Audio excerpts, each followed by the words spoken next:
Hey, honey. Welcome back to another episode of that Schlockaholics, baby.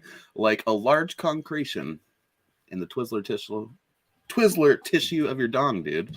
We are back with another episode, covering another Chris Seaver classic right here. This was my selection for this week. And, I think it's safe to say that it is... everything that the last Seaver flick was and more, and that is Chris Seaver's Evil Knights. So we are going to just, show you the poster right there. It's a pretty tasty one, if I may say so myself. It's a shame that there's not as much work put into some of the other indie posters that we see out there, but, they can't all afford that Chris Angel shit. So we're going to just go ahead and run that trailer for you guys and jump right into the first impressions because, we got to get this shit done. That way I can go get drunk at a Chuck E. Cheese later. Probably won't get drunk, but I'm going to have a couple of beers and some salad bar. So, hey, Dom, what's up, buddy? Glad to see him up in here. Hey, Dominic. We'll definitely have to get you the next movie in case you want to come on for that. Dom was with us for our last episode of Schlock Talk. Super rad, dude. You are welcome anytime. As we said, the invitation is still open. But yeah, let's jump into that Evil Knight trailer, and then we'll get into the goodness here.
Tonight is gonna be one evil night! Freaky kill him and dead!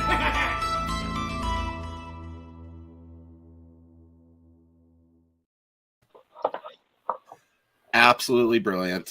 Definitely get over there to, the Warlock Home Video page or Chris Seaver's personal page and get in on the little flash sale bundle he has going on. You can get Evil Knight, this fine Blu-ray right here, along with, I think, something like 20 other movies, also on Blu-ray for the cool low price of $120, and that is including shipping. I think he's only doing it until February 5th.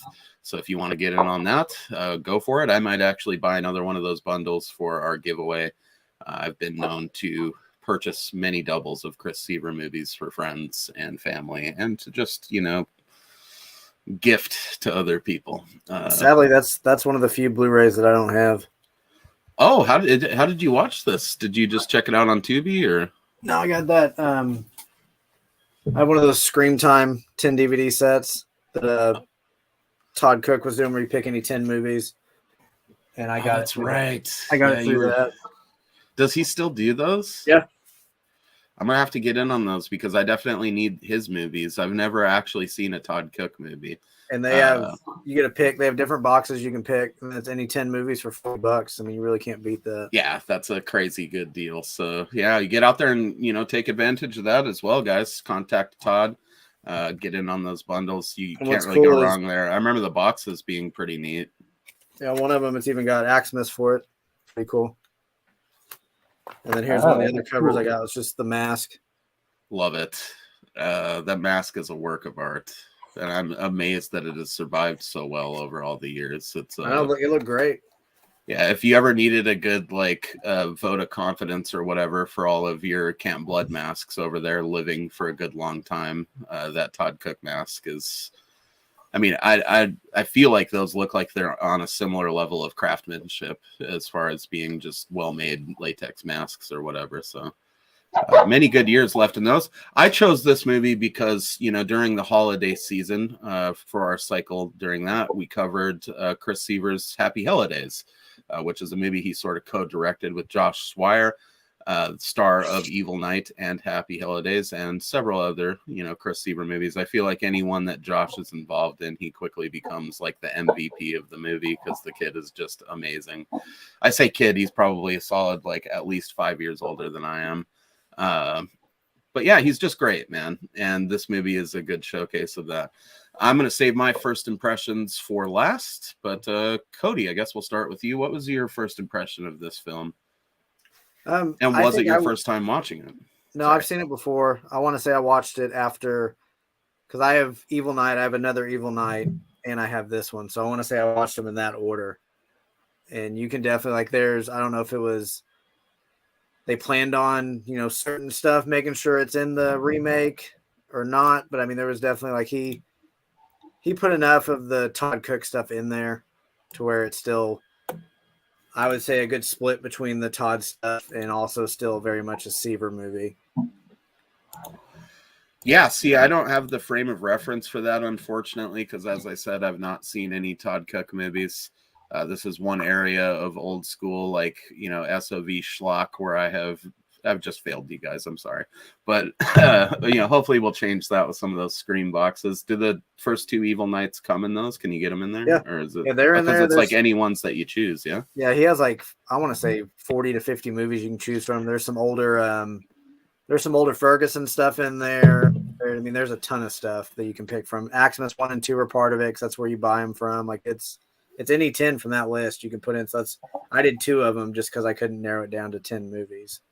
Yeah, it seems like a hard choice. It's like some Sophie's Choice type situation. Which one of your children do you choose? At $4 a pop, you really can't go wrong. Yeah, no, that sounds glorious. That's something I was going to say. I don't know. Continue with your impressions, though. What were your overall thoughts of this when you saw it? Other than that, it is pretty, solid. Like, as a Seaver flick, would you say this is one of the better ones? I think he did a good job of towing that line of still making it where you could tell it was, he put his, stamp on it, but also kind of staying true to the original movie. Right.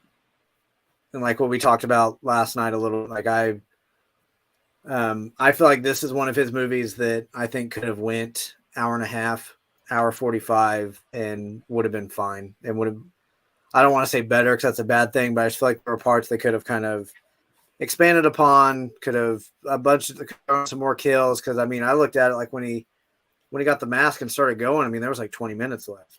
So I mean, it was movie's already almost over. I mean, that last 20 minutes was great, but I think they could have done more by making it longer.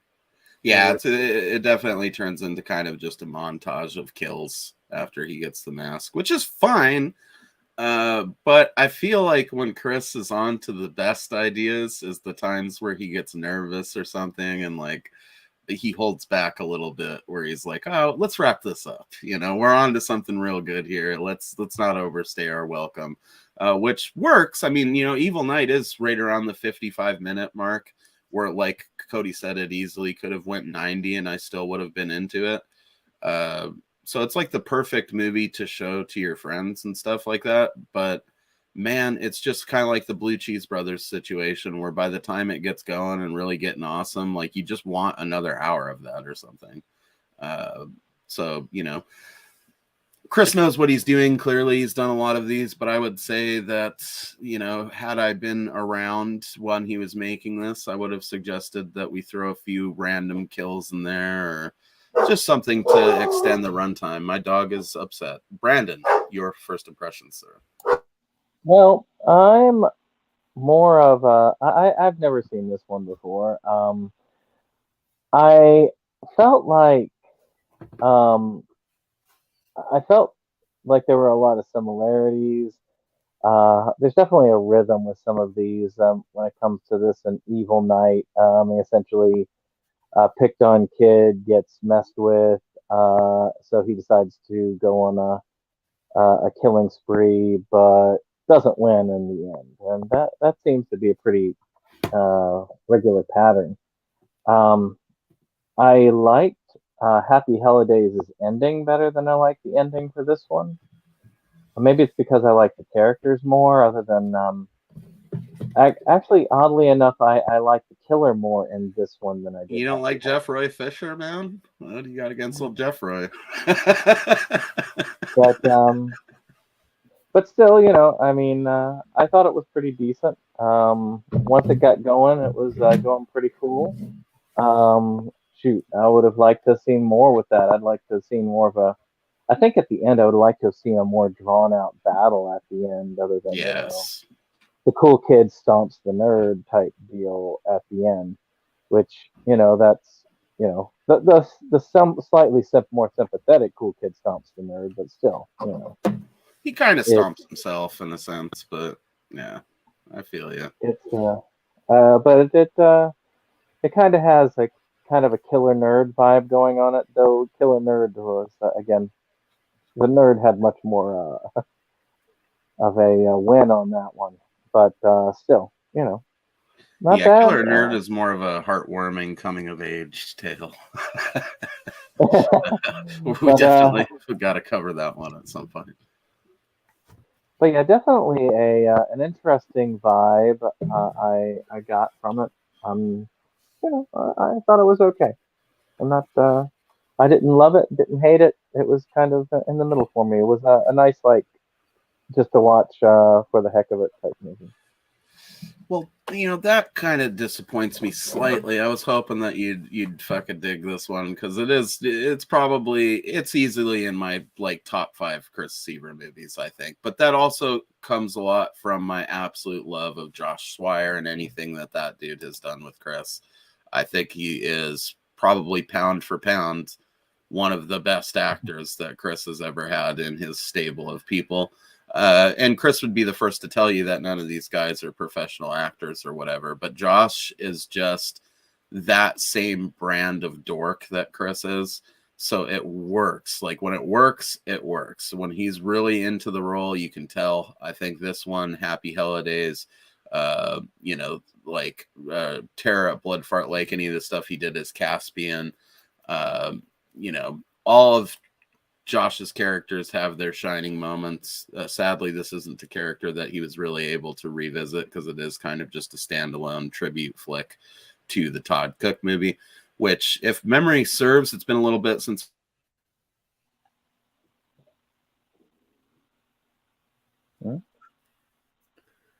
The suspense is killing me. Okay, I thought I dropped out. For some reason. Looks like I'm back, though. But basically, this movie came about because I think Todd suggested that Chris do the remake of it. Am I wrong on that, Cody? You might be able to confirm. Unfortunately, my release doesn't contain any of that extra stuff. And since I waited till I watched it last night, so it'd be fresh, I didn't think to get on his YouTube and see if he has any of the special features on there. So I don't know the full story behind this one. Yeah, I meant to revisit it, but I ran out of time. I was doing a lot of BTS work last night. But yeah, I think that was sort of the whole the what do you call it, the impetus for doing this was that Todd was like, well, why don't you remake one of my movies? I think Todd Cook was the guy behind Cemetery Cinema, wasn't he? I think so. Yeah, so he was like an early dude that distributed a bunch of Chris's movies back when he was still making his backyard epics. And so him and Todd had a long-standing relationship for many years. And it just makes a lot of sense that he would tap in Chris, who was like this young blood kid that he supported back in the day, and have him do, a remake of one of his more well-known movies, I think, isn't it? Evil Knight's kind of like one of his epics. So to have Chris put his brand of stoink on it is pretty fucking great. This is a movie that I frequently show people when I'm like introducing them to the Seaververse. It's, right at that moment when Josh motorboats Marilyn Mason and his mouth is stuck on her tit and he comes off, he's like, my penis! Like, right then if they're going to like Chris Seaver movies or not. If they laugh at that, you're in, it's just that one of those moments. And it's just endlessly entertaining. I think the short run time of it does work especially well for those situations, because you can be like, oh, you liked that, you know, we're already done with it. It's only like 50 minutes long if you chop out the credits and intro stuff. So let's watch another one, you know. And I've yet to have anybody say no to that. Though I have a feeling my girlfriend would be the first. She liked the Weirdsies, but I don't know if she could handle too much Chris at once. I'm gonna temper her like a cold piece of steel, though, so that she'll eventually be able to do a full Seaver-thon and come out the other end with some I think notes. this might be a safe one. Like it's still there, but it's not as in your face or over the top as some of his other ones. So I think this could be a safe second entry, perhaps. Oh yeah. I think go ahead. I think that for me, I guess I was hoping for more over the top. So it kind of hit me as this is just straight out what it is. I need to see the original just so I can get a better idea as to what it is he's aping for here. It just like I said, I need to see some of the more over the top. But for me, the more crazy it is, the more I like it.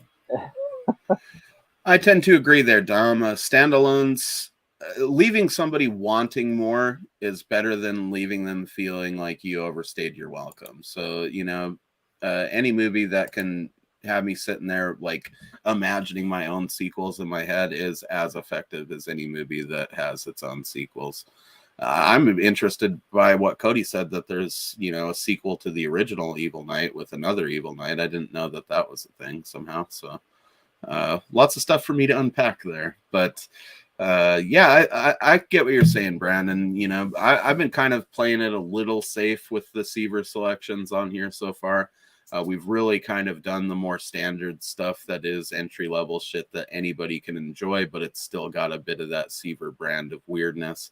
Trust me, I will be amping it up with future selections and getting into the boobs and the butt steak and the stoinkness and all that stuff. It is coming, but you know, this is a relatively benign one as far as, you know, Chris's brand of shit, but it's got enough of it in there that it's still very much a Chris movie. What were you gonna say? I say so far my favorite Seaver movie of what I've seen is the Dingleberries. But oh, so good. That's another one that I'm struggling. Like, I really want to submit that one and Stoinky Beach as like upcoming. We're for sure doing the Stoinky saga over the summer at some point. I think that it might be pretty easy just to knock all three of them out. Yeah. We're just gonna do it as one video. Yeah, he has them as a collection now, so it's really easy to just throw them all in. He does, and some of the people in this, a lot of the people in this, make reappearances in that. And of course, we got to do the Weirdsies at some point, because that is the ultimate entry level Chris movie, I think. I don't know if you guys have seen the Weirdsies yet, but if you're a fan of Stand By Me, it'll pretty much ruin that movie for you for life. Every time I even hear the song, I think of necrophilia now. So thanks, Chris. No necrophilia in Evil Knight, though. But there is, you know, some pretty decent carnage. Essentially, at the end of the day, this movie is a mix of, I would say, Carrie and Halloween. Those are the two things that come to mind when I watch Evil Knight. Essentially, the story is about this kid Jimmy, who's like, you know, the town nerd or whatever. He is really in love with Meredith's character, which is Jennifer, and he's had a crush on her for years. You know, he's hard for her for sure, and he's trying to invite her over so she can check out his new science experiment that he's been working on, where he has supposedly unlocked the secrets to telekinesis. He hasn't supposedly done it. He's straight up done it. He's got this blue Kool-Aid or whatever that will just make you, you know, one of those Stranger Things kids or whatever. And he's trying to invite her over to check this out. On the side, all these bullies, like, you know, her friend group pretty much digs making fun of Jimmy. So they hatch this plan to get him to basically pull out his dick and do some helicopter action and get it on film, and, you know, the whole reveal that they're actually watching him so that they can post it as like this epic fail video on the internet.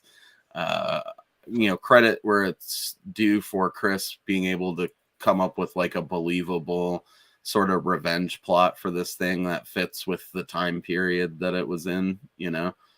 You wouldn't have exactly had a plot like that in, say, the 90s or even the earlier 2000s. But once you're into 2014 here, which is where this movie came out, definitely, internet shaming and online bullying and stuff like that is a thing. So Chris is usually pretty hesitant to incorporate a lot of modern sort of stuff into shit. I think he's a child of the 80s and proud of it. But cheers, man. It's a believable plot. If you took the plot of this movie and like gave it to Blumhouse, they could do a crazy fucking film with this, Well, other than them cutting it off and still thinking, no, it's funny, he'll get over it. Yeah, it wasn't that bad. Well, it fell off, to be fair. Yeah. they didn't actually cut it off.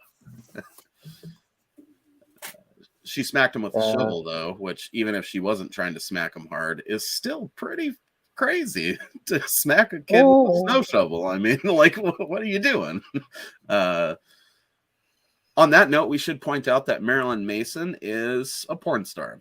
Okay. And it's a shame that she hasn't been in more of Chris's stuff, because she's a super fun, like, one of that wave of like nerdy tattooed porn stars that were out there for a while. I think she was one of the OGs in that scene. There are some great videos you can find of that girl on the internet, possibly with that Olivia chick that she's with in here. I don't remember if that girl actually did porn though. But you come pretty close to it with their love scene in this film. She is a busty woman. She's got plenty of boobs and butt steak to go around. She's definitely the type of girl that you would cast in a Chris Seaver movie. And honestly, I think next to Josh, she's probably the MVP of the movie, because she clearly came in there and got exactly what Chris was doing and just fit right in with them. And when you listen to the commentaries or like the behind the scenes stuff, they all kind of echo the same sentiment. Like that girl, Chris has making a crapster piece on Evil Night with her, I believe.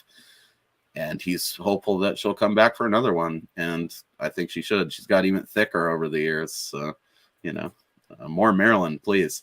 But I don't know. What do you guys think of her? I mean, would you have thought she was like a porn star just watching it, or just a girl with big boobs, It's possible that she could have been. I've seen several of them act in a lot of the movies that I've watched, especially the B-level ones. Oh, for sure. Yeah. I think they should. The talent pools basically overlap for a lot of this stuff. But coming into some random B movie is one thing. Coming into a Chris movie and being able to mesh with the style of humor that he's laying out is another thing altogether. And I think that this girl does an exemplary job of it. It's I don't know. I would probably crumble like a fucking cookie if you put me in a Chris Seaver movie. I don't think I could hang with actually doing the humor in front of a camera, and being consistent with it. And she was, from all accounts, she was a pro about it. She came in there and just immediately sort of clicked with what they were doing. And that's pretty special. And I think he just kind of hit her up because of seeing her in like some magazine like Voluptuous, or maybe he was watching her online. I don't know. I'm definitely subscribed to her on Pornhub. No shame there. But yeah, man, I mean, it's not the first time that Chris has employed, a porn star to be in his stuff, but I think that she's the best example of it. She came in there and truly, like, if I didn't know that she was involved in that stuff, I would have thought she was just some friend of Chris's that happened to have nice big tits, the whole cast is pretty great. You got Josh Swire in there. Obviously, you got Meredith Host, who is like a pillar in Chris's filmography. She is, basically his right-hand man behind the scenes. And typically, whenever she plays a character in a movie, she plays it to the hilt, like, takes it very seriously as you could take a role in a Seaver flick. And I think that this is no exception too. I think Meredith was pretty good in it. I think Alan and Mike are probably the MVPs, though, outside of Josh and Marilyn Mason. What do you guys think of Alan and Mike? But they were my favorite of his, like when he usually does like the two buddies in the movies. It was I don't know. That I was trying to figure out what voice the littler guy was trying to do, or if he was just doing some random weird voice. Or Right. maybe that's how he talks, because I don't remember seeing him No. in the Seaver movie. No human talks like that, bro. I think he's doing like what is it, George McFly from Back to the Future, kind of, but like a super exaggerated version of it. Little Crispin Glover. Yeah, I think from what I remember, Chris said that that wasn't something he wrote. That dude just brought that to the table because he was like nervous or something. So it was easier for him to be in like this character doing this voice. And I think he just kind of ran with it. I could be wrong on that, but that's what I remember from the behind the scenes stuff from back when I watched it. Dig that shirt too, man, by the way. So, man, I miss watching Bray Wyatt. I got it on for Royal Rumbles tonight. He's coming back. Oh, that's right. That is, I haven't been following it, but I heard some other people talking about that. I derailed my own train of thought. Please correct this, Cody. What was I talking about? You're talking about the two buddies. They're great. They're great fucking bullies. They remind me of like your classic 80s bullies in movies that are sort of friends with the friend group, but then also bullies at the same time. All I know is when Alan, I think it is, the larger fella, he walks into one of the scenes and he is eating a fucking Slim Jim at the same time as chewing on a toothpick. And that just seems like a feat that not a normal human can accomplish, you know? So I feel like that was a special talent that this guy had. And maybe he was just doing behind the scenes. And Chris was like, we got to put that in the movie, you know? If you could eat a fucking Slim Jim while chewing on a toothpick out the side of your mouth, that's... that to me, that is like the hairy man equivalent to being able to tie a cherry stem and a knot with your tongue or something. That's just sexy, bro, and you should keep doing it. And I love those guys, man. They have some of the best lines in the movies. I think he says something at one point about putting his doing stool in her skabloop blop or whatever, and it's just like it's the type of words only Chris can write. But only that dude could have said it that well, too, I think, you know. He's got this weird, like, East Coast accent that he's rocking through the whole movie. Delicious beard. Some really cool patches on his vest. And I love how on the back it just says very metal instead of a back patch. That's, like, the most metal thing that he could have done. Yeah, just absolutely love the characters. I think they mix in well with, like, this sort of catty group of girls that are hanging out. Meredith's character seems to be the only really genuinely kind-hearted character in the group. Everybody else, you're pretty much rooting for them to get bumped off at some point because that's the kind of movie that we're watching here, you know. But basically, they formulate this plan to fuck with Josh Swire's character, Jimmy. And they go over to his house and to his lab, which is pretty fucking sweet. It's like a, you know, classic East Coast basement lab. And they just I like the lab. What's that? I say I like the lab because it kind of had this. I could come from where she was at, like she was expecting something very elaborate, and it's just like this like this table with a bunch of stuff sitting on it, like next to a copier or something. And I was like, "This is great. I love that." Yeah, that's all you need. I mean, it doesn't need to be super elaborate. Once you unlock the telekinesis, you can just do all types of things with your mind, so you don't need necessarily a complicated space. It also very much fits in with the budget I'm sure Chris is working on with this, which is whatever it costs to fly Marilyn Mason's tits out there and, you know, their time. Because it really isn't a movie that uses a bunch of set pieces. I think even the dildo that he's stabbing somebody with at some point in this appears in the Weirdsies as well, and maybe a couple other movies. So that dildo's got an impressive IMDb fucking credit list. Yeah, man. I mean, it's, you know, a great cast and an uncomplicated cast. You pretty much have Marilyn Mason and Olivia playing like these lesbian girls, this couple. Then you have Jimmy's sister, which is played by Heather Maxim, I believe is her name.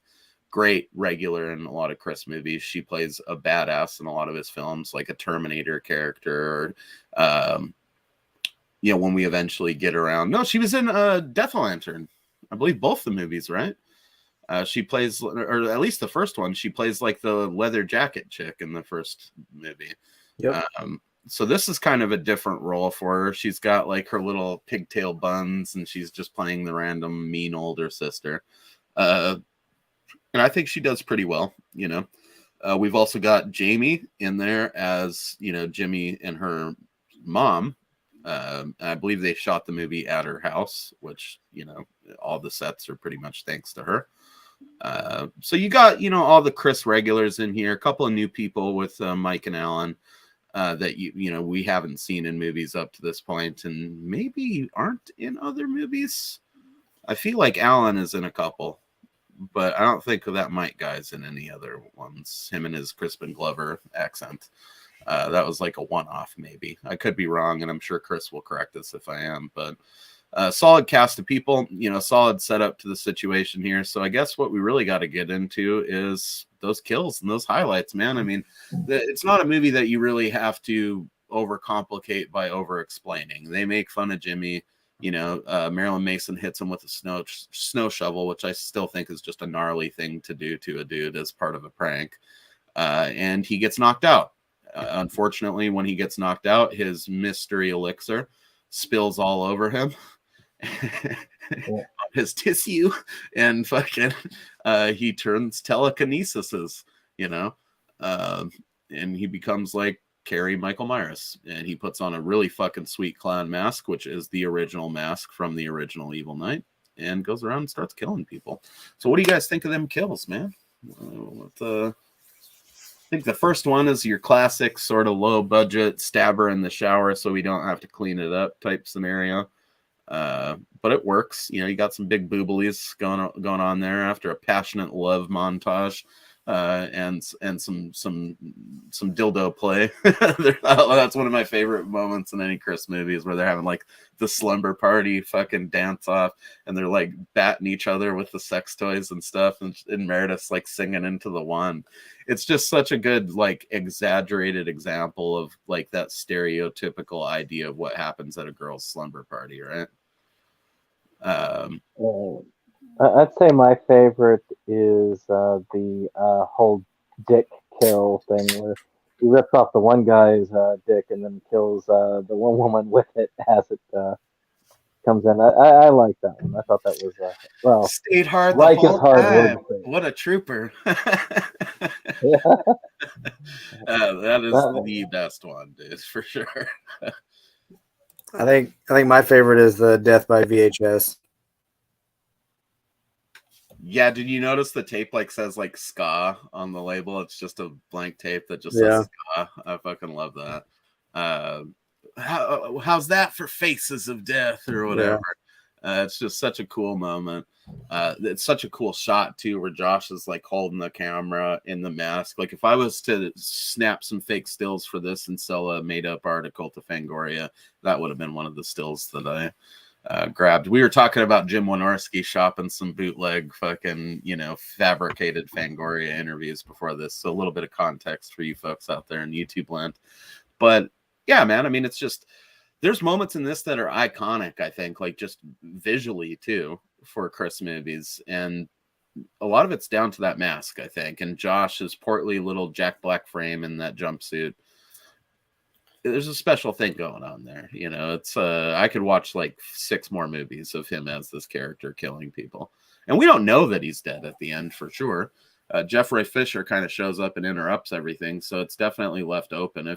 If Chris wanted to do another Evil Night, like there's a way to make the title stupid enough that Chris would be down to do it. It would be like a sequel to Todd's sequel with the same Chris crew involved. I could get behind that. I haven't even seen the sequel, but I would sign off on that and probably donate several $100s to it.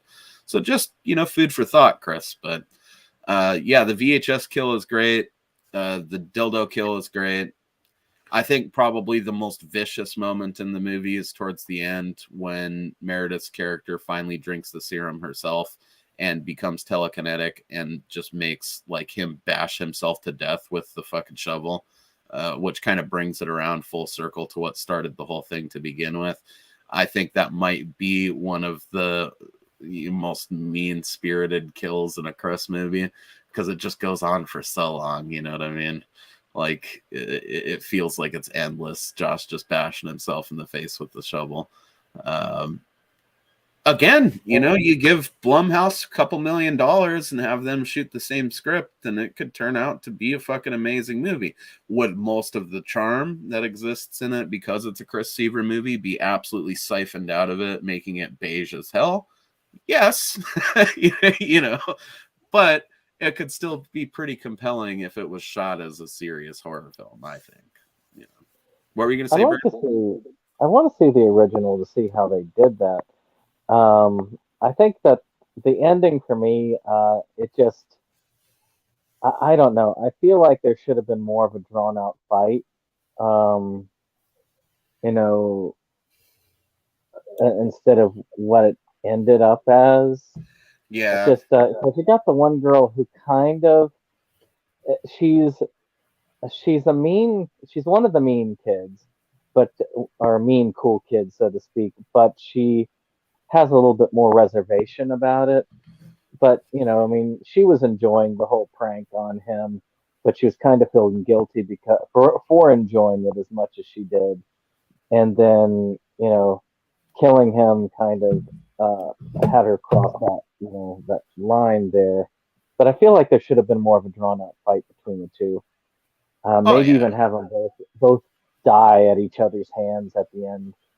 That's like, okay, everybody's evil, everybody dies, that sort of thing. I could get behind that. Yeah, it definitely feels like we were talking about where Chris, when he knows he's on to something good, it's almost like he shoots to wrap it up so that he doesn't fuck it up or something. Not that he fucks too much stuff up, though he does on occasion. But it's I think that I fully agree with Cody. This could have been a 90-minute movie. You could have had a whole scene where, like, it shows that she's kind of picked on too, to humanize her a little bit and give her, more justification for. Because I don't really read Meredith's character as being one of the mean kids. I read her as being peer pressured into being a party to the mean kids. I feel like she's on the line, that she's been on the line between one side and the other. And then she's just and at the end, she kind of just gave in to that. And because, the character did clearly think that the prank was super funny, even with him losing his dick and getting near murdered by the shovel. It's just that she felt to be fair, it is pretty funny. Yeah, I couldn't do that. That just would not be me. Yeah, it's not something I would get involved in either, because it's just, I don't know, the idea of like convincing someone to expose their junk on camera just feels a bit predatory. So once you're a party to that, you've definitely stepped over a line. But I feel like her character was definitely not the type of person who would have just came up with that on her own, or even was that stoked to do it to begin with. It did feel like she was just kind of like, all right, if you guys think it'll be that funny, we'll get it done. But and to be fair, if his dick hadn't fallen off, it would have been humiliating, but like Cody said, relatively harmless at the end of the day. Yeah, I don't know. There's a lot that they could have done with the final battle. There's a lot that they could have done to set up a potential sequel. Intentionally, I think the movie just happens to end in a convenient place where you could do a sequel to it if you wanted to. But if Chris really wanted to build for a sequel, he could have had like I said, like a scene where it shows that she's kind of picked on too, and then they have like this epic final battle and almost kill each other or come damn close to it, and then it is revealed that they've actually teamed up and are taking out their vengeance on other bullies and stuff like that. There's lots of possibilities that they could have ran with. What's that? You could even have it go in the other direction where her trauma from this has her going around and hunting down all the nerdy kids in the schools, just because like these are time bombs waiting to go off. We're going to take them out Oh right now. fuck yeah, killing the quiet kids. That's a bit mean. That's yeah, but I'm behind it. I like that. Why not? A lot of movies that do the revenge plot thing tend to be a little bit leaning towards, you know, the victim being the person who, I think that's a very Chris thing to do, to make it the opposite, you know, have her become like the ultimate bully. Yeah, I could see that. Admittedly, very few people go there, so I would actually be behind that because that would be an original idea. That would be kind of interesting. Yeah, I could get behind that. I don't know. You got any thoughts you want to add in here, Cody? I mean, not really. Kind of, we already touched on. It's probably one of my more. It'd probably be in my top somewhere on the Seaver because I don't like so much of the gross out humor. So this one I liked more. I felt it could have gone longer, could have explained some more. Could have definitely set it up for a sequel. But then if you're doing someone else's remake, unless they're wanting to make that sequel as well, a reboot of a sequel as well, I don't know. But I don't have a whole lot more to add. I've got a favorite scene ready, but other than that, I don't have anything else to add on the movie. You saw the original, right? Yeah. How was the original compared to this? I mean, was this in the same vein? Was it similar? There's some stuff I remember being like, I didn't watch the original one because I just rewatched this one last night, and I watched the original one maybe 6 months ago or so. So I mean, there's bits of it that seemed like they were like he was, I don't know, either if he had to or he wanted to, like purposely doing some stuff from the original. But there's a lot of Chris in this movie. Yeah, from my understanding of it it's very loosely based on Todd Sheets' movie. I really do want to watch it so that I can see what you're talking about, where there are like the parallels that they obviously did to make it a proper remake. But I don't know that Chris is the type of guy that could shot for shot like remake a movie, you know. This isn't like, I don't think he'd want to either. Yeah, it's just not something that would interest him. This is not, you know, a case of like him doing Texas Chainsaw 2000 and whatever, you know, like that remake. It's or Dawn of the Dead. I'm sure the similarities start and end at a couple of parallel shots or a couple of references to things that were in the first movie.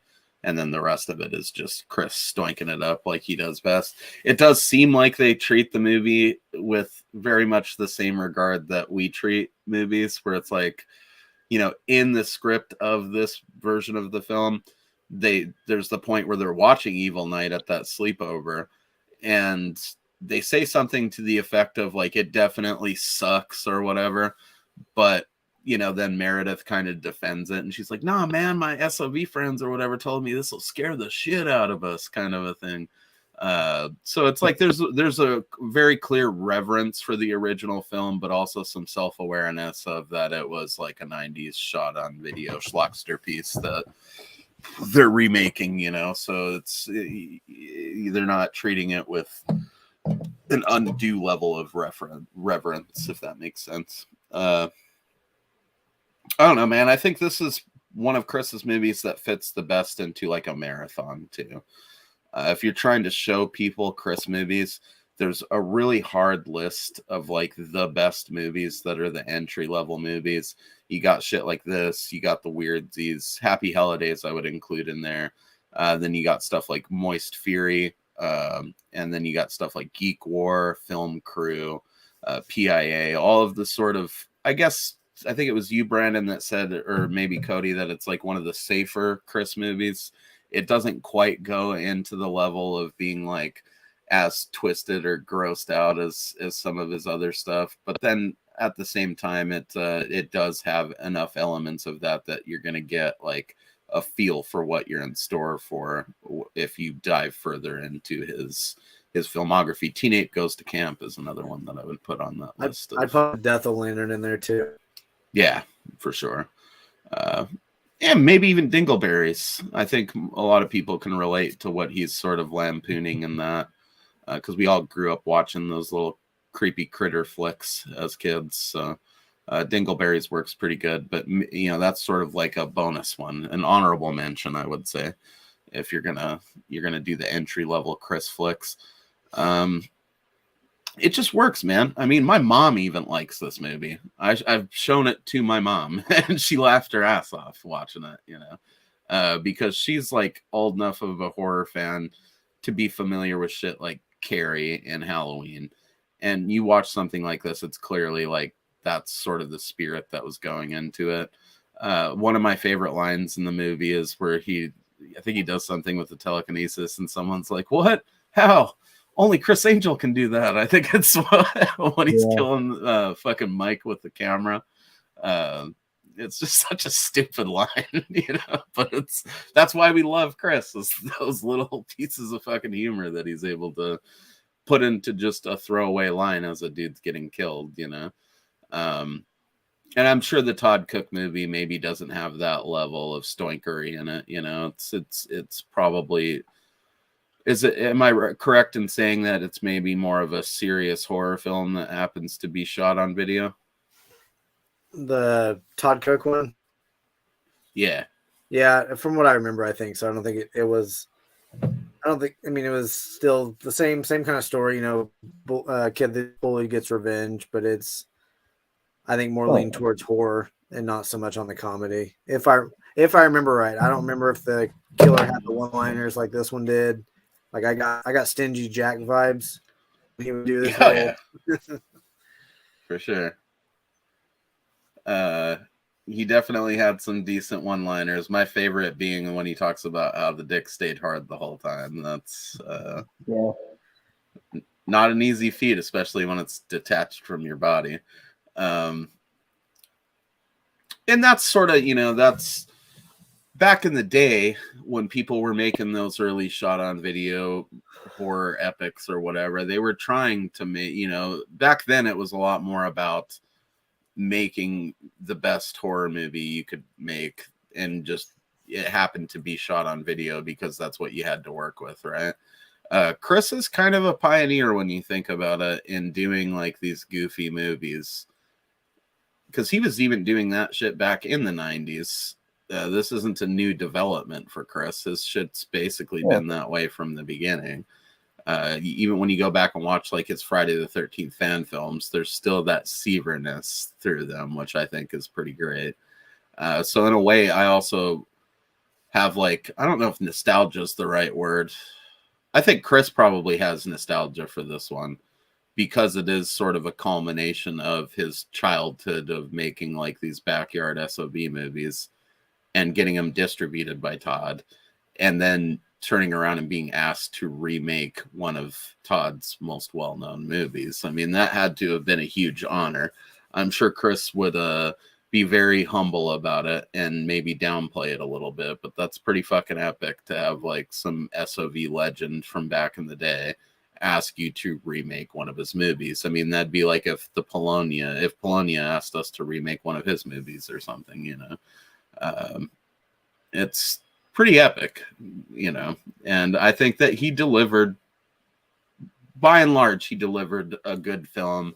It sounds like from what Cody said, it has enough throwback to the original that if you're a fan of that, you're going to get, you know, those little nostalgia twinkles going on in your tits.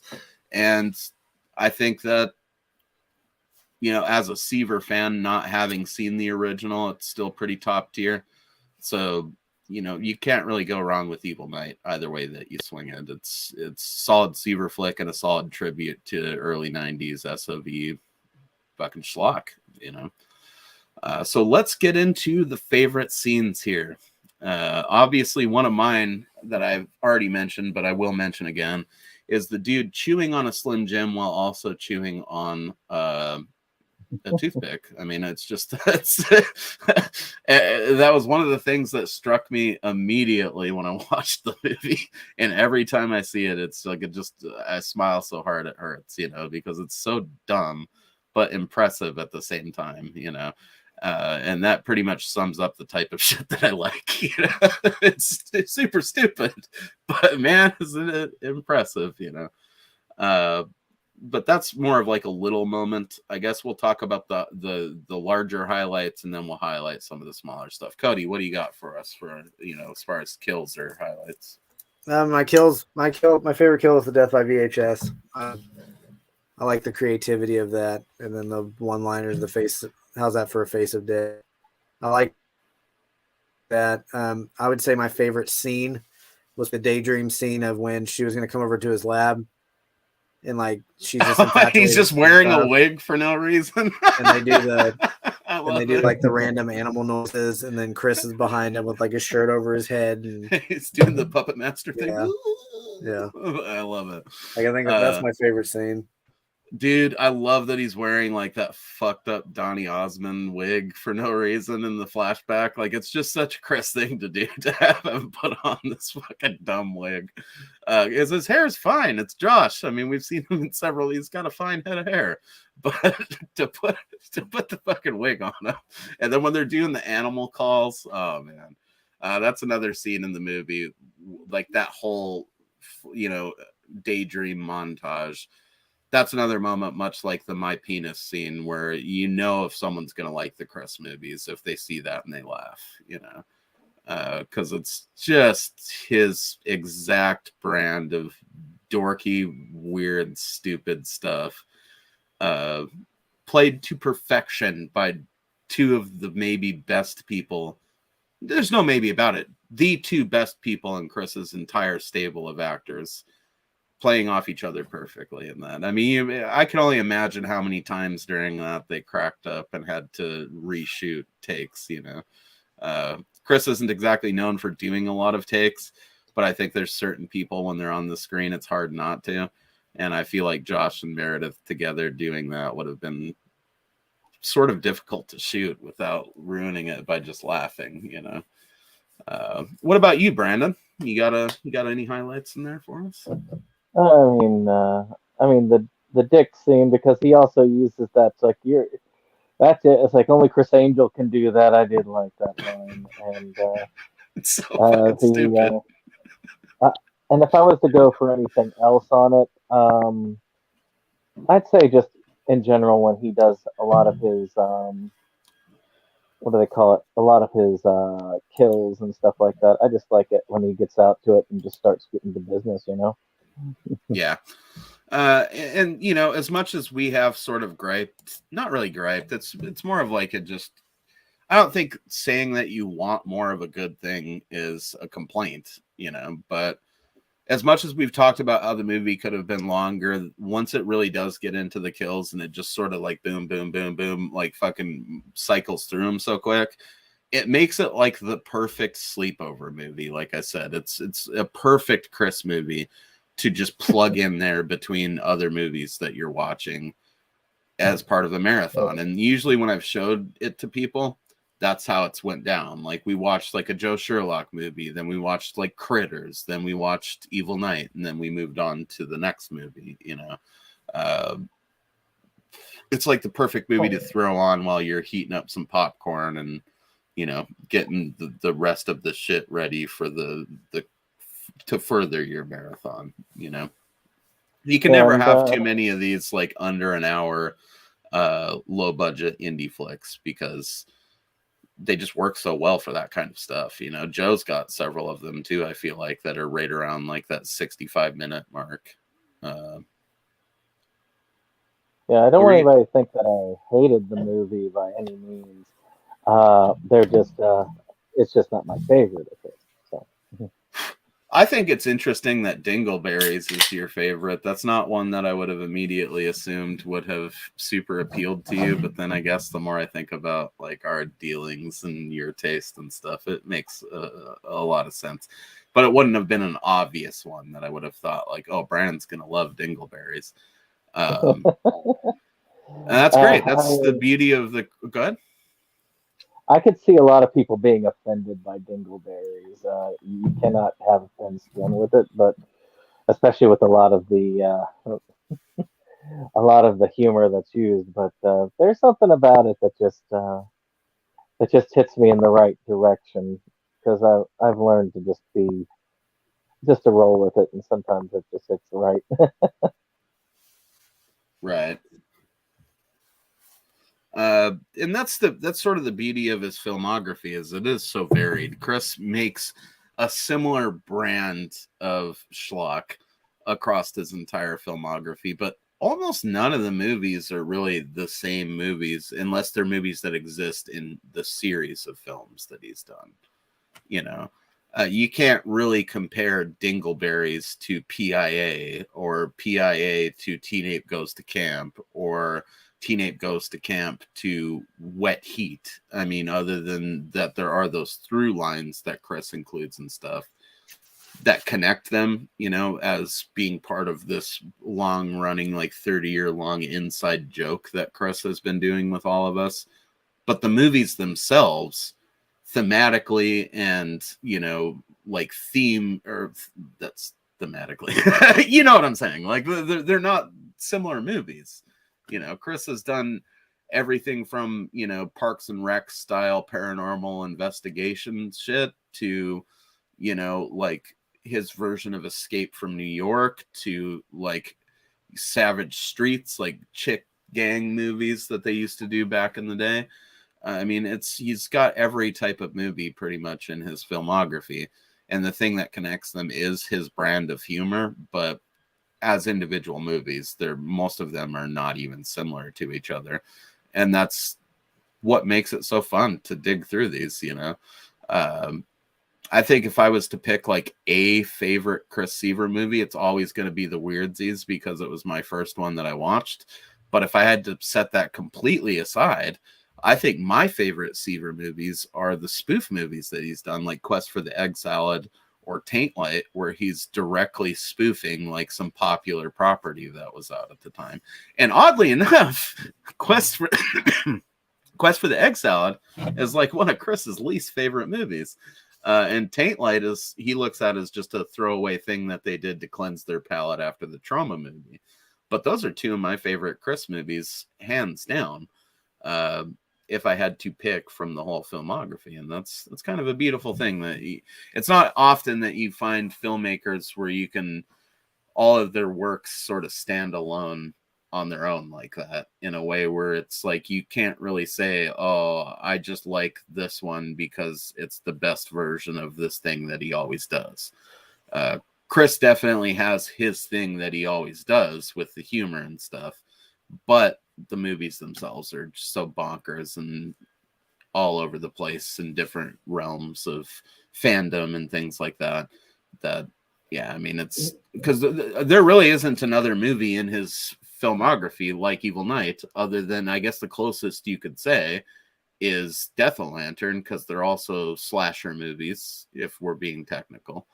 And Happy Holidays, because, you know, there is the whole bullied kid taking revenge theme that is similar between the two. But if you really get down to the nuts and bolts of them, even with them being similar in that sense, they're very, very different at the same time. And that's unique, you know what I mean? A lot of these guys kind of, not to call them one-trick ponies or anything, but they stick to a similar type of movie that they make most of the time. You know, you watch Fred Olen Ray movies and they're all rad, you know, but there's some variety in there, but they're very much the same types of movies that Fred would do all the time, you know. And you could say that with any famous horror director, be it in low budget or big budget or whatever. They're the same types of movies most of the time, but dudes like Chris definitely take it to another level of being like, he just does whatever the fuck he feels like. And I think that's probably part of the reason that I'm so attracted to the dude's output. You know what I mean? It doesn't feel like he feels like he has to stick to one particular flavor with his films, you know. The flavor is Chris. It's the flavor is that Stoink baby, you know. So yeah, that's pretty much Evil Night, man. I don't know if I have I think the most mean-spirited one is definitely him smashing himself in the face with the shovel, and that's one I'll come back to all the time because it's just one of the gnarliest scenes in a Chris movie. I think is him just repeatedly bashing himself in the face, and maybe it's because I like Josh so much, but like halfway through it every time, I always feel super bad and kind of bummed out, you know. But I think, we've pretty much highlighted all my other favorite scenes at this point. We are now going to talk briefly about our next selection that we're going to be covering in a couple of weeks. But before we get into that, I'm going to give you guys a brief moment to plug whatever you got going on. I have to step away for a brief moment. But yeah, throw those plugs out there. Brandon, go ahead. My channel is Septum Sen versus the World. We've been kind of not really on a hiatus, but not on a heavily, productive kick. But we do our usual pickups, and I had an Evan Jacobs buying guide that I just got out, and that was a pretty long endeavor. And I go through pretty much everything that he's released, and whether it's available to buy and where to get it. So if you're interested in some of that anhedonia stuff, we covered one. Matter of fact, on this channel last time we covered the Cojones virus, which is definitely up, and he's got some new stuff coming out. So I'm definitely psyched on that coming up. Yeah, I need to watch that video so I can get a little more into all of his stuff. I did contribute and got me a copy of the Mansplained. So I'm looking forward to that just based on the name alone. Yeah, that and then isn't he doing a movie called Woke, or is that someone else? No, that's another guy who's doing Woke. But Okay. he's got Amityville Death Toilet. He's got Death Toilet 5, which I can't wait for that one because 4 they keep getting better. The Death Toilet movies too. They really do. And 4 was just hilarious, and the character and the villain that he created, Potty Mouth, is going to have a much bigger role in this one. I really hope if I can ever meet Evan at a convention, I can line it up so I can be cosplaying as that character when I meet him. I think that would be an amazing picture. Oh, he would love that. Oh, and tonight, actually, 8 o'clock at 8 o'clock Pacific time, if you go onto his Anhedonia channel, he is going to be doing a live showing of his second animated film, Insect, which his animated films, they're almost like stick figures and stuff like that. So keep that in mind. But I really liked that film. It was a really well written one, so it'll be a fun thing if you can get in on it. How does he do those? Does he like chat with you while you're watching them, or like in text or whatever? This is his first one, so we're gonna find out. Well, dude, yeah, let me know how it goes. I'll probably be at Chuck E. Cheese just absolutely making desperate love to a salad bar because I don't get to be around those as often. Anyone who follows me on Facebook knows I've been thinking about the salad bar for like the last 3 days. But they have a salad bar at that Chuck E. Cheese, bro, and beer on tap.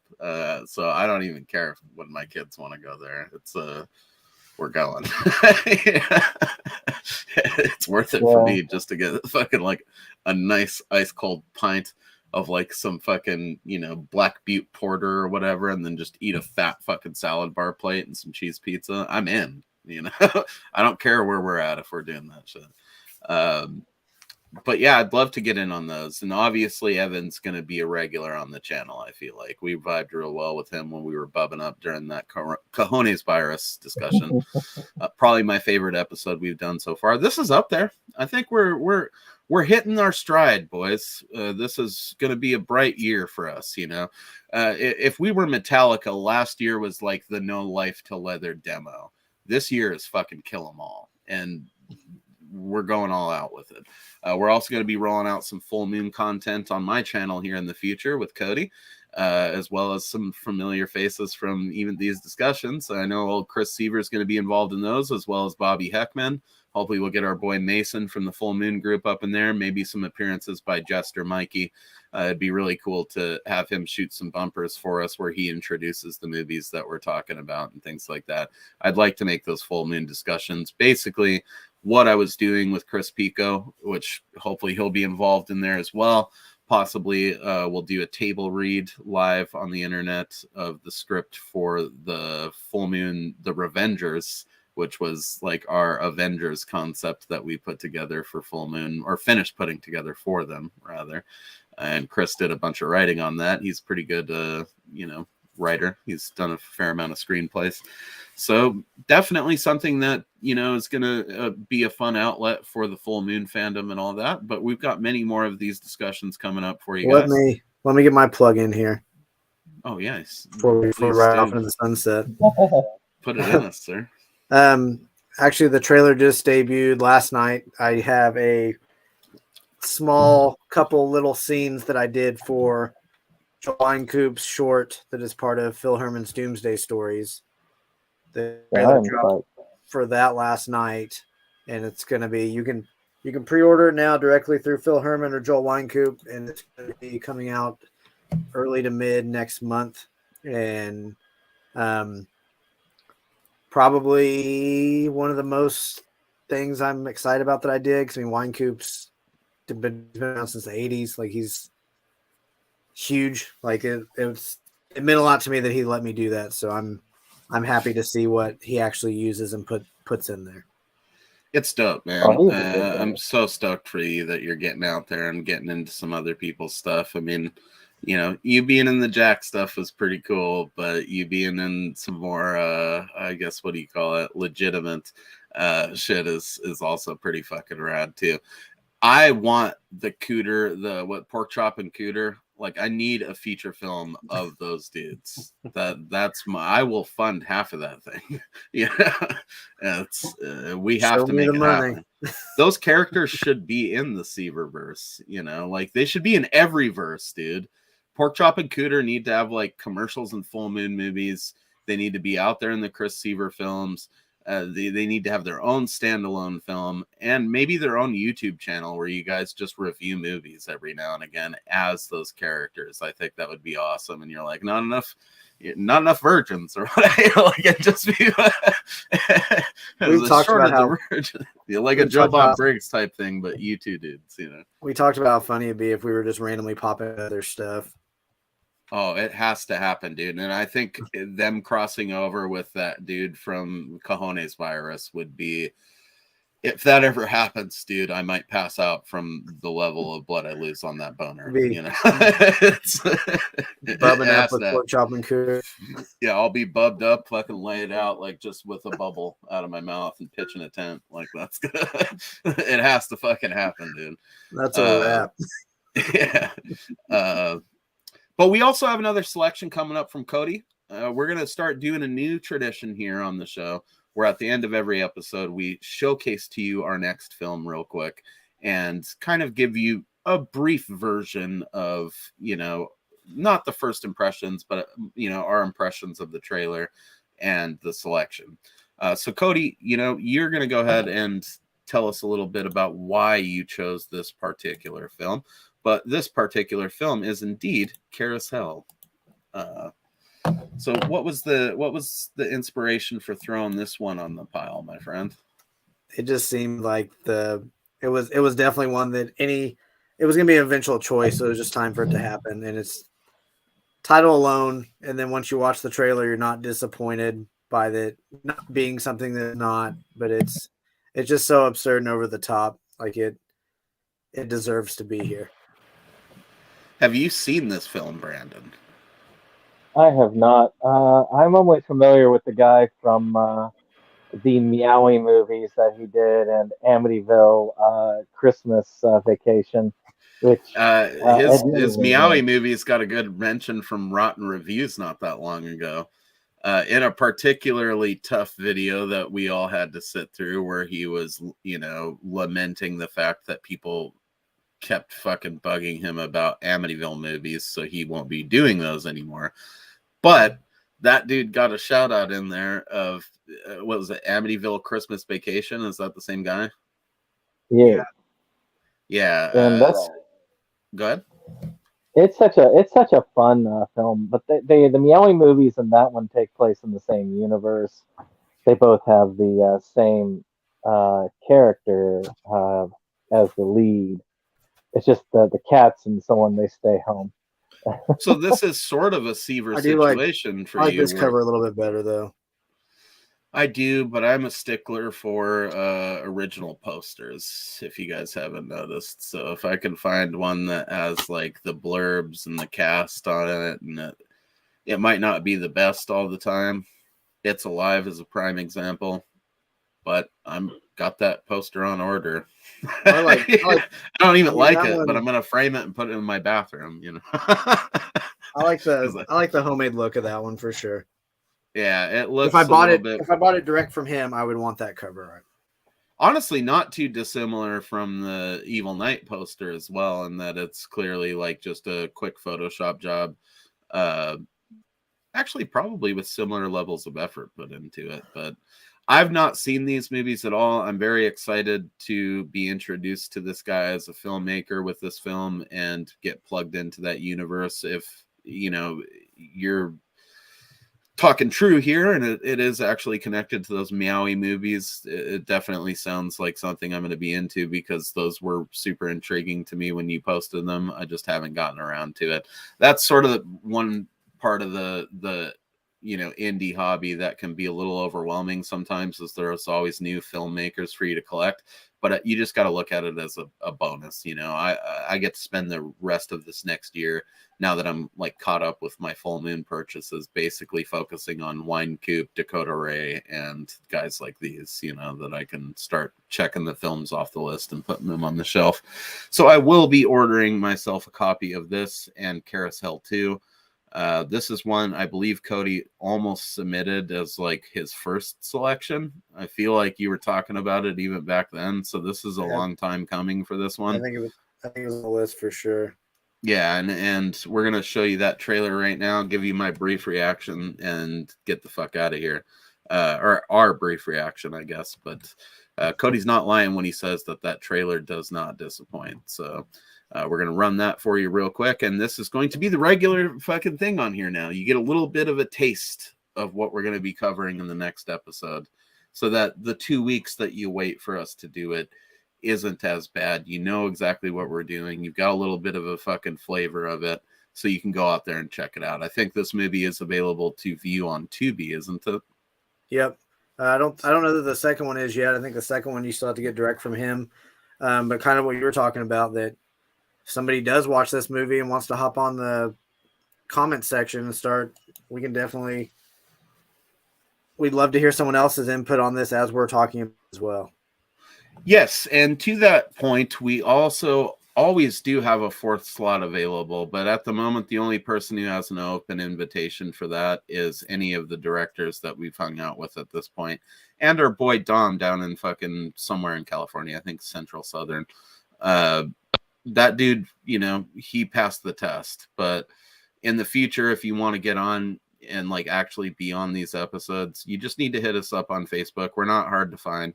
And maybe we'll hang out with you in one of our off-air streams that we do, and kind of suss you out a little bit and see if you mesh with us before we let you on the show. But we are open to having people in that fourth slot. It's just symmetrical on the screen. I finally figured out the poster placement. So let's do it, man. I mean, if you want to guest with us, you can. You just have to not be a fucking kook, is basically the bottom line. So and if you're out there listening and you're bummed by that statement, that just means the kookness applies to you, man. It's probably something, it's more of a you problem than an us problem. But yeah, we're going to check out that Carousel trailer. We'll come back with our brief thoughts on that, and then we're going to close this bitch out. So thank you for watching. This has been just a delicious Stoinky episode of Schlockaholics. I think that this has gone real well. I think we did the movie justice. I think we're doing more than justice plugging this next film. And I am deeply excited to watch this trailer and talk about it. So let's do that. And I'm taking you to the park. Look, I'm not missing out on this party, okay? How do I express how much I hate my brother in only 140 characters? Will you just ride the stupid thing already?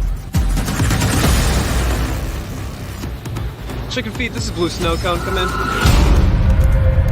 Okay, we're going to the party. Clark?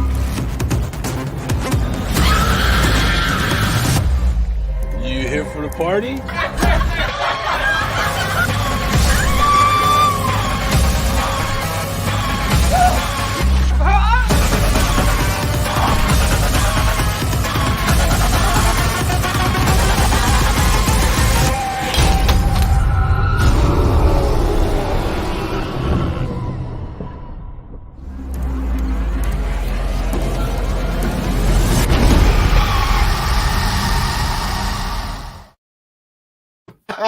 Fuck yeah, fuck those kids. Oh man, I cannot wait to watch that movie, dude. That is exactly our brand of stupid. I don't know. I think if anything, you undersold the trailer, man. It is way more than you expect it to be. I thought that movie was gonna look like some like shitty, just straight to Tubi garbage, but it actually looks like they were like thinking about how they could make it a proper gore fest with the gimmick of it being like a carousel unicorn that's come to life or some shit. Yeah, I'd rather undersell it and use it than oversell it, and you're just That's true. Less is more. We've been trying to imprint that idea on several people we know, and it's just not taking. But think about it, guys. What were you gonna say, Brandon? I actually do think that out of I've heard so many good things about that series, but I think I've heard that he really put a lot more effort into this particular movie series than some of these other ones. So I'm very much looking forward to this. I would have seen it anyway, so I'm kind of glad that they all give me more of an excuse to put it up in the. I think that's what's so intriguing about it is that this is like a dude who makes movies with his cats, and then you show me a trailer like that, and it's like, holy shit. Obviously, I have to watch that. Even if I don't ever watch his cat movies. I mean, that's just right up our alley. But yeah, that's it, guys. We're going to be checking that out 2 weeks from today. So not next Saturday, but the Saturday after that. Here in the near future, after we talk out some things, we're going to be definitely getting into some different things we're going to be doing on those free Saturdays when we're not doing these main shows here. But I think these main shows are off to a great start this year. I don't know if you guys would agree. But I got a great feeling about this. There's a certain electricity that's starting to buzz around this show, not just because we're getting different directors and shit like that in there and talking with us, but it's just a combination of all the shit, and then so many cool possibilities. And now that like my life's in a better place, and it feels like we've really synced in the routine of this. Like we're going to cover some fucking awesome stuff either way we swing it, whether we do randomizers from our own, submission pools, or we start focusing it and doing some box sets. There's a lot of things to look forward to on here in this new brand spanking new year. I don't think we've taken a moment to appreciate it yet, but we are 2/3 of the way to like a 1 year anniversary for this show already. I feel like, and that's pretty cool. There's a lot worse things you could be doing with your time than hanging out with a few idiots like us and talking about bad movies, So thank you to all you guys that have watched up to this point. Thank you to all you creators and directors and, all the talent that has came on board and made themselves, available to us to help us, explore this hobby that we love. And thank you to all you guys out there that are going to be coming on in the future. And most importantly, thank you to the regular Joes like Dom, that are down to get on here and just do that fan interaction, And that's the most important part about this. Don't just donate to the fucking GoFundMes and the Indiegogos and post about it. Get out there and talk to other fans too. Get up each other's ass, not just the directors. Really be passionate about this shit, because you can meet all types of interesting people, and you never know what you might have in common with those people outside of these crappy movies. And I just hope that if anything, we inspire people to get out there and do that. There's no reason that you, our fellow Schlockaholics, can't have your own show, and we can't do awesome, rad Avengers crossover style episodes. So get out there and make your own podcast, make your own memories, and make a lot of friends. I've been Mosley. You've been a bunch of sexy beasts. This has been yet another episode. That's Schlockaholics, baby. See you back here next time. Mwah.